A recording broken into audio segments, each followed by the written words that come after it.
Alright guys, welcome back to another episode. Thank you guys for clicking on this video. Thank you guys for supporting the channel, subscribing, and sticking around for as long as you have been. So it's getting colder outside. Some people are saying now is a good time to start pairing. So I put some males with some females. I'm not expecting anything to happen, but I think the introduction would be nice. I'm hoping for some eggs here in the near future. But as of right now, I'm just kind of seeing how they do together. And I think some of them could beef up a little bit on some weights. And so let me show you guys what some of the pairings are. First off, I don't have an incubator yet. I've been really looking into the Cin-city 60-inch incubator. Looks really nice, really nicely well made. It's not really going to do me any good this year with the low number of females that have the possibility to breed. But I think in the next 2 to 3 years, it would be a really nice addition. I know I can build my own. I've been kind of looking that way as well. I'm not very good at building stuff, so I don't want to have thousands of dollars worth of animals in a homemade incubator and I did something wrong and all of that gets ruined. So I know it's not difficult. I've been thinking about just getting a wine cooler this year, so I don't have to spend like $2,000 with sea serpents just yet. But like I said, I don't want something bad to happen with that. I put the males with the females today. No locks on anything. So if the pairings isn't, that great, I can always switch something around. If you guys have suggestions on what would be a better pairing, let me know. So like I said, some people say that a good time to pair is when the temperatures drop. But I know people have great success on pairing all through the year, especially in the summertime. Or late spring when the temperatures are actually going up. So I really don't know. I know people have their own system. I don't have a system. I've never bred before. So I guess it's a shot in the dark, but it can't be that difficult because everybody in the world breeds ball pythons. So the first pairing hopefully would be, it's just a regular female pied. Nothing really going on with her, but just a really gorgeous snake. And she's a little, I wouldn't say thin, but she's not really up to the ideal weight. She's about 900 grams. I've also been told that sometimes when you put a male in with a female, it can help them eat or trigger a feeding schedule better for them. She was a phenomenal eater up until maybe about 5-6 months ago, and she's just been hit or miss on eating. So maybe putting him with her will do some good, but she really only needs to get maybe 200 or 300 grams more. And then things can really start happening up for the good on the breeding. So the male that I have in there with her is this Orange Dream Leopard Enchi pied. And he looks phenomenal, great coloration, and really nice markings. So I've seen people put multi-gene pieds in with a regular pied and hit some ridiculous odds. So we'll see what happens with that. And this male has the potential to do a lot of cool things with some females next year. We'll just go down the row. And no locks at all. Nothing new right there, but this girl is a black pastel pied. All the females are 2020s. So this girl's actually pretty big.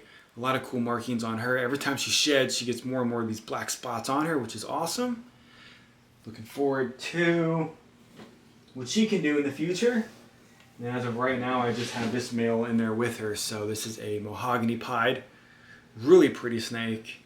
Great markings. I like the half and half on the whites and then with the patterns.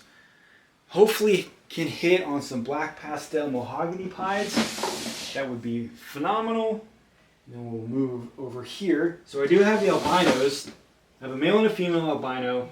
I don't have the male in here, but I just think it would be like a really cool snake to possibly do giveaways. I'm not into raffles or anything like that. So if anybody who supports the channel wants a free albino snake, I think that would be something cool to do for you guys and for the channel. But I love the colors on her.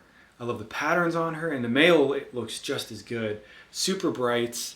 I really like the albinos in the ball pythons more than any other combination of other snakes like the boas or the retics or anything like that, because Seems the albinos and the ball pythons really keep their color, keep the patterns nice, and most of these girls are 1,400 grams, maybe a little bit less, maybe a little bit more.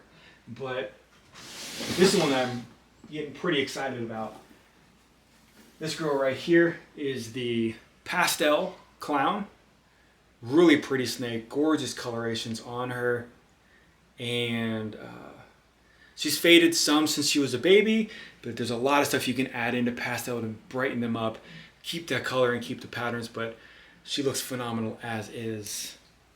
And the male to her is this really, really pretty snake. So this is the leopard yellow belly clown. And then we can see the nice sides, awesome markings, really, really nice reds and browns going on the top of him. Nice head marking. So one of my snakes that I really, really want to get, and instead of buying one, would be a female leopard pastel clown. And if I can just kind of sneak in the yellow belly with that, that would be phenomenal as well.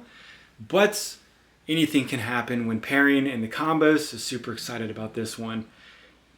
And he's a year old, so almost 500 grams, and he's really kept his colors really, really nice. So I'm excited about that. And putting the great genes into babies. So this will be the last pairing. I don't have too many of them. This year, this is a butter clown, and she looks phenomenal. Gorgeous colors, really nice patterns on her still after 2 years. She's a big girl, but who knows? We'll see what happens with her. And then the male on this is the banana clown. So banana clowns look phenomenal as is, but probably putting butter in with it would hopefully make it just a little bit better. So like I said, if some of these pairings don't seem that interesting, I can always flip them around or whatever. But I think as of right now, that's kind of what I'm looking forward to. Now next year, I'm really excited because I have some really nice females almost ready. So this girl right here is almost 700 grams. It's a superfly clown. I'm not going to get any more of these, or not yet at least. I would really like to put the vanilla spot nose clown to her, seeing that they're on the same, the vanilla and the fire on the same allele. No white snakes, but still keeping, possibly having both color enhancers getting dropped down into the babies, and then adding spot nose would definitely look really, really nice. So this girl right here is also a year old. Just weighed her, she's almost at 700 grams, just a gorgeous snake. This is a fire yellow belly Enchi pied. And possibly putting the mahogany to her next year if he breeds this year, or putting that orange dream to her as well. So just some really cool stuff as of next year. Super excited, but that's way down the road. I kind of need to focus on what's happening now. These might not be like the best or the most awesome pairings, but we'll have to start somewhere, and this is where I'm trying to start. Let me know what you guys think on that, and that's it. So hopefully you guys enjoyed that, and I'll see you guys on the next video.